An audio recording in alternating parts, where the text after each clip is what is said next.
雑談です。文春です。ハラセンということで始まりましたハラセンラジオ、陣内智則の面白い方原田専門家でございます。この番組は日々私が見ちゃったもの、聞いちゃったもの、食べちゃったもの、飲んじゃったもの、それから言っちゃいけないことなんかをお話ししております。ぜひチャンネル登録と高評価よろしくお願いしますということで、昨日は何をしてたかと言いますと、あれですね、朝や水道橋博士さんがやっている阿佐ヶ谷ヤング用品店の、もう何回目ですか、16回目かなで、東野さんをゲストに迎えて、あと、2016年の週刊文春というね分厚い本を出された柳沢武さんを迎えて、文春の、その本にまつわるというかね、文春のことについてのお話で、前半は、突撃せよ週刊文春、映画がねドワンゴニコニコ動画の方で作られたやつが17年かなに公開された映画があるんですが、それの短縮版というか、本来なら1時間10何分あるものを、45分に縮めたというか、2つソースをね、ニュースというかあれを省いたやつを作ったんですけど、それを見て、それから文春の、東野さんが仕事で駆けつけてくる間に、いろいろその文春のなんていうんですかね、こう文春とはというか、本当に週刊文春法とか言って、こう人を叩きたいからこうスクープを取っているっていうわけではなくて、多面性、人のね多面性、表向きではすごく立派なようなね、タレントさんも政治家も含めて立派なようなことをしている人でも、実は裏はこういうもっと人間臭い、だらしない一面もありますよっていうのを世に問うね。全員が全員聖人君子じゃないですよ、こういっただらしない面も持ち合わせているのが人間ですよという、本当にそういったことを世に問うことをやっているのが文春で、例えば、ね、文春法でやり玉にあげているっていう感じではなくて、それを世に問う、っていうことが、週刊文春の役目であるっていうことが語られてたんですけど、でも世間一般的には本当になんて言うんだろうな、袋叩きのね火種役みたいに捉えられているかもしれませんけど、いや実はそうじゃなくてというね話なんですけども、その判断はそれぞれね、みんなね、なんですか、あれは悪だからもう二度と世に出すんじゃないみたいな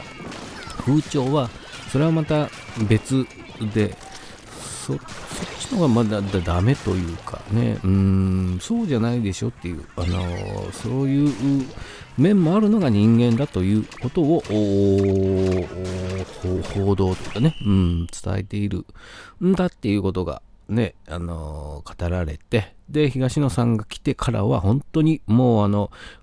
ースの裏はどうだったんですか、これはどうだったんですかの連発で、その2016年の週刊文春の東野さんの付箋の数が、このニュース僕も覚えてますけども、これ実はどうだったんですかとね、この時はどうだったんですかっていうのを、もう本当にもう矢継ぎ早というかね、休む間もなくもう1時間近く聞き続けておりましたね。だから本当に面白かったですね。で中に僕はオープニングをねいつもこうマットなやつを作ってるんですけど、中にこう、東野さんメインで考えてたんで、何か面白ニュースというか、過去のね東野さん何かあったかなってね、もうギリギリになって思い出したのがあれですよ。紀州のドンファンとの奥さんとのねツーショットが出たのがあったんで、これを使わない手はないと思ってね差し込んでたら、博士さんがそのことを知らなくて、でまたねその映像をいじってる間にこう当時ねのことを語り出してね、これどこでも言ってないんですけどもと言いながら結構深いところまでね話しててめちゃくちゃ面白かったんで、ぜひね配信が2週間まだ見れますんで、ぜひ配信でご覧になっていただきたい。これもしねマスコミ関係者というか、もうどこを切り取ってもニュース、そのネットニュースになりかねないことがありますんで、これはちょっとねあまりたくさんの人に見てもらうと、それはそれでまた問題が大きくなっちゃうというかね、あるかもしれませんが、まあ本当に面白かったんで、ぜひね配信で見逃し配信やってますんで、ぜひそちらもご覧になってくださいといったところですかね。本当に面白かった。で、朝やんついでに言いますと、次は上を向いて歩こうということで、地下芸人のチャンス大城さんとか、それから吉江恒夫さん、うんこちんこのちんこさん、それからコラーゲンハイゴーマンさんと、そいつドイツの一人が出て、それの言うたら地下芸人版、しくじり先生みたいなことになるということなので、これはそれでね、全裸芸人だって博士が言ってました。下を見ろね俺たちがいるっていうのをやるそうなので、それはそれでまたね面白そうなので、そちらもぜひ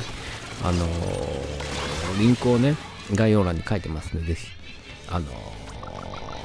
ぜひぜひ見てほしいですね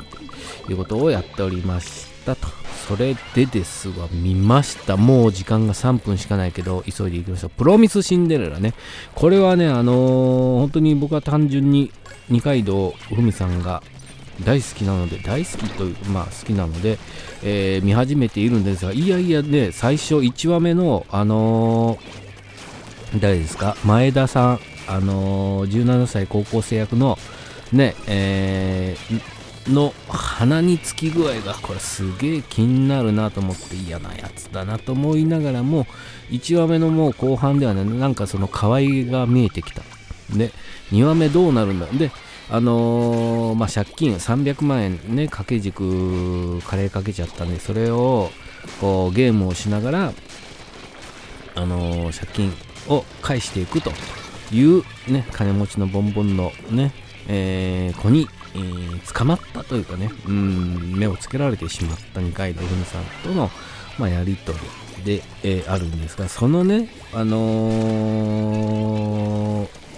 れですよ、17歳の役名でいくと片岡一生さんねと、お兄さんの片岡聖吾さんが、お兄さんが高級旅館の副社長ですか。で、対立兄弟喧嘩というかね、対立をしてて、ここのね間柄もまたいい感じなのと、過去にもしかしたら初恋同士なんですよね、そのお兄さんと聖吾さんと二階堂ふみさんが。でそれがね、河原での思い出が2話目でもね、こうあの頃は良かったな、名前も知らない人だったけどみたいな河原のシーンなんで、二階堂ふみで河原といったらやっぱりリバースエッジをどうしても僕は、リバースエッジを見ちゃったからね、思い起こすわけじゃないですか。だからこれはぜひね、このドラマを見るにあたってリバースエッジを見た方がいろいろね、考えないでいいことを考えてしまうというか、深読みができちゃうので、より一層この、物語に深みが出るというかね。脚本のを進める上でもね、影響がゼロではないと思うんですよ。リバースエッジというか岡崎京子の影響がゼロではないと思うから、これなんか深読みすればするほど面白いドラマだと思ってね。でまた毎回のね、ストーリーどういった、離婚はしてなくてね、でも捨てられたバツイチ、っていう立場で、3話の予告がちょっとね、その旦那さんが戻ってくるみたいなね、予告が入ってましたけど、これ最終的にどうなっていくんだろうね、元さやに戻るのか、それともね、ちょっと気にしているその一世君がね、リアル人生ゲームのゴールはどこに、置いているのかとか、お兄さんとの関係はどうなんだろうみたいな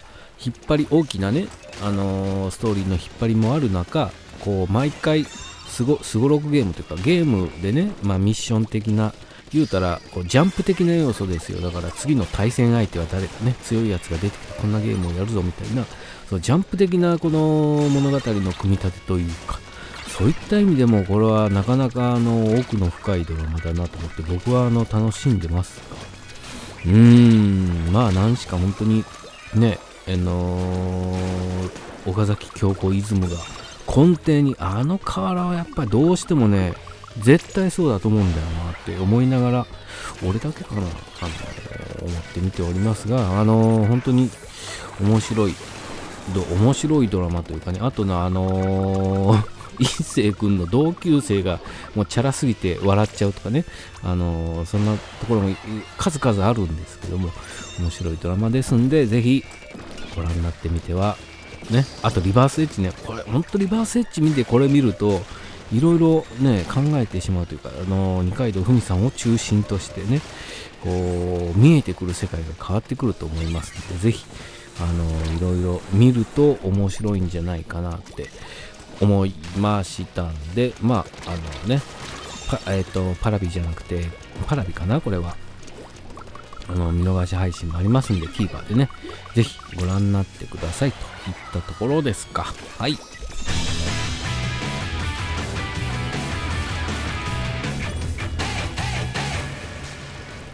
コント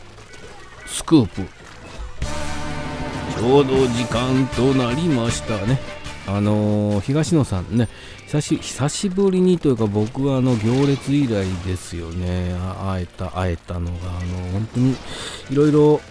個人的なお話もしたかったのが、全然時間がなく挨拶程度で終わりましたけど、本当にね、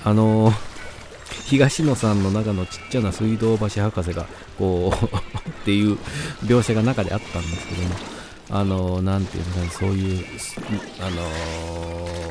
スクープ体質というか、そういうね、ニュースの真相を知りたいみたいな、東野さんもそうですし、博士さんもそうですし、僕なんかもそうですから、